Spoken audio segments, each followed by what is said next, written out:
Kalian pengen bikin live stream berkualitas dimanapun kalian berada? Mungkin kamera ini adalah jawabannya.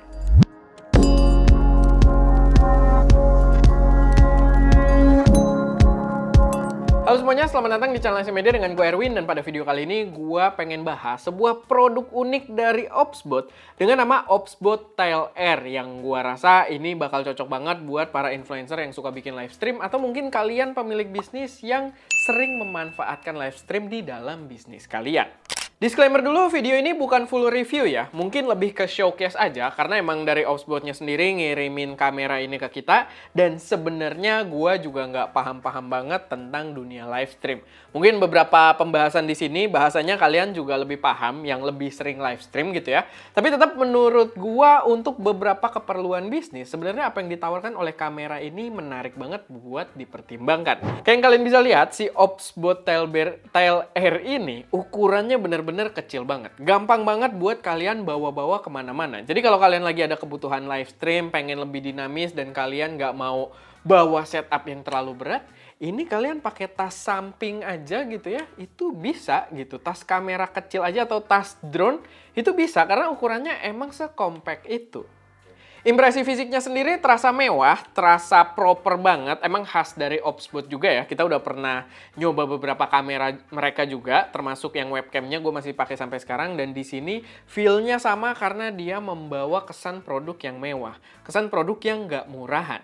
Buat konsepnya sendiri, dia masih sama dengan kamera originalnya Opsbot gitu ya, dimana dia itu adalah smart kamera yang bisa mengikuti kita sebagai pembicaranya dan bisa mengikuti beberapa instruksi dari kita juga. Jadi konsepnya dia tetap kamera PTZ masuknya, atau kepanjangannya itu pan tilt zoom. Jadi dia bisa secara otomatis panning, tilting, ngikutin si pembicaranya, dan bisa zooming juga berdasarkan dari ya perintah kita.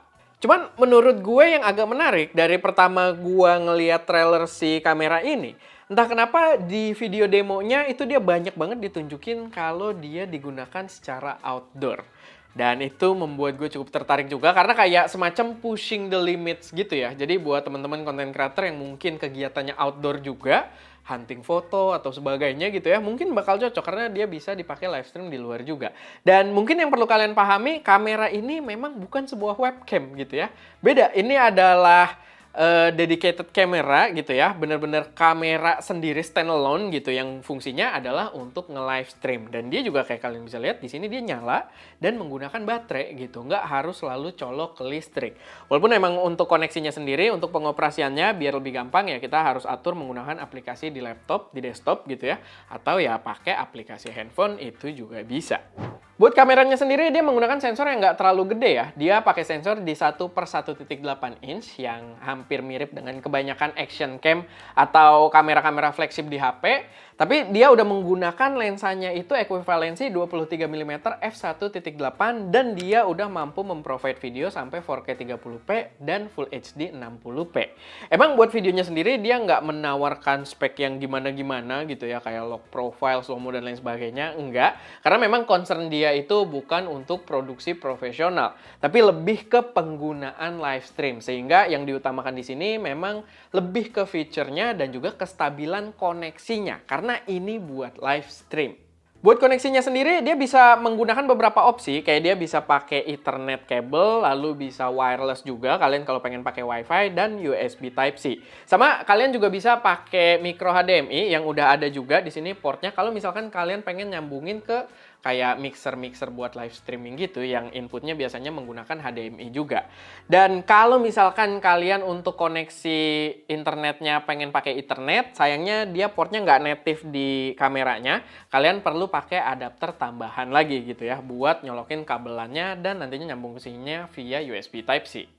Untuk protokol live streamnya sendiri, dia juga support cukup banyak, tertulis di websitenya gitu ya. Kayak dia bisa NDI yang versi paling canggihnya, gua rasa. Bisa RTMP juga, yang mungkin kebanyakan orang lebih familiar, termasuk gua, dan sebagainya gitu ya. Gua nggak terlalu ngerti juga, nggak mendalami live stream, tapi dia punya banyak banget pilihan protokol yang didukung untuk melakukan live stream dengan kamera ini. Dan kalau misalkan kita operasikan, kita udah coba buat pakai laptop dan juga pakai HP, itu sebenarnya ada sedikit perbedaan ya dari UI-nya, tapi di keduanya nggak ada masalah, terkoneksi dengan baik. Sama kalian perlu tahu juga, Walaupun dia untuk live stream penggunaannya, tapi dia menyediakan juga memori micro SD di sini dan kalian bisa record juga gitu. Jadi kalian bisa record juga dari kamera ini langsung ke micro SD card. Jadi bakal kepake banget buat kalian sambil backup juga, atau kalau kalian nggak melakukan live stream, kalian pengen bikin taping aja, ya bisa juga karena kamera ini bisa untuk recording juga.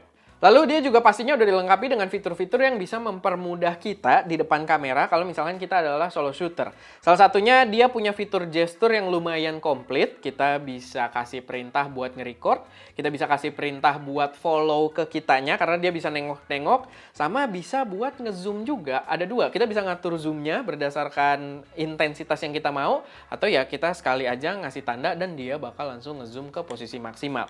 Jadi itu bakal kepake banget dan memang dia lumayan sensitif juga terhadap gesture. Dan itu lumayan gue appreciate sebenarnya karena gue berpengalaman juga. Gue masih pakai webcamnya Opsbot di atas monitor utama gue. Dan kalau gue lagi kayak conferencing gitu, kayak lagi online meeting, kadang gue kan tangannya suka gini-gini ya. Suka sambil jelasin, tangan gue sambil memberikan gesture. Ya kadang kameranya jadi meregister satu gesture gitu. Dia jadi, oh mau ngikutin. Nah, gue harus kasih gesture lagi, atau kadang dia jadi nge-zoom sendiri gitu ya. Jadi ya, itu agak hati-hati kalau mungkin buat online meeting. Cuman ya, itu tidak terjadi di sini karena ini untuk live stream gitu ya. Bukan kayak buat gue online meeting, ini untuk live stream dan bisa lebih teratur. Dan yang gue rasain sih memang untuk trackingnya sendiri, selama kita masih gerakannya yang wajar-wajar aja, dia oke juga gitu. Nggak ketinggalan, kadang kita berada di sisi belakang satu barang, dia masih bisa ngikutin juga gitu. Jadi ya menurut gue, udah oke banget dan menurut gua udah seharusnya karena udah dikembangkan lumayan lama juga dari versi pertamanya si Opsbot sendiri. Dan overall menurut gua kamera ini lumayan oke pada bisnis-bisnis tertentu yang memang memanfaatkan live stream ya, dan perusahaan-perusahaan yang memang membutuhkan spesifik pada apa yang ditawarkan oleh kamera ini. Buat harga masih cukup moderate, masih sangat worth it menurut gua di harga 8 juta rupiah. Rasa produknya bener-bener matang dari hardware hingga softwarenya, dan gue bisa ngelihat dia bisa dipakai untuk banyak kebutuhan. Kayak contohnya kalau misalkan bikin training gitu ya, kalian bikin training yang mungkin bentuknya itu bukan nggak bisa pakai kamera yang statik, mungkin kayak training pengaturan alat yang gede-gede, alat berat dan lain sebagainya, dia bisa dibawa untuk outdoor juga, dan ketika kalian bergerak, dia bisa kalian tinggal kasih gestur aja buat ngikutin kalian dan dia bakal ngikut gitu kemana kita bergerak. Jadi untuk berbagai bentuk bisnis, menurut gue oke sih. Kayak misalkan dari distributor pengen training ke dealer gitu ya kalau di dunia kamera, atau kayak ya tadi mungkin dari alat berat atau semacamnya untuk training-training teknisi dan sebagainya, atau operator gitu ya. Bisa juga di pusatnya pakai kamera ini. Menurut gue oke sih, tinggal balik lagi sesuaikan aja kalian butuh atau enggak di dalam bisnis kalian. Dia bisa meleverage bisnis kalian atau enggak. Tapi ya untuk apa yang ditawarkan, menurut gue harga tersebut masih sangat oke. Apalagi sekarang jadi lebih kecil, jadi lebih gampang gitu buat dibawa-bawa. Karena dulu Opsbot yang pertama gue inget ukurannya lumayan gede. Dan gue lumayan udik di video yang versi pertamanya dia. Tapi ya, paling itu aja sih sedikit pembahasan gue seputar Opsbot Tail Air ini. Kalau misalkan ada koreksi, saran, atau pertanyaan, silahkan taruh aja semuanya di kolom komentar. Dan ya, itu aja. Gue Erwin, di belakang kamera ada Ska, dan jangan lupa untuk berkarya.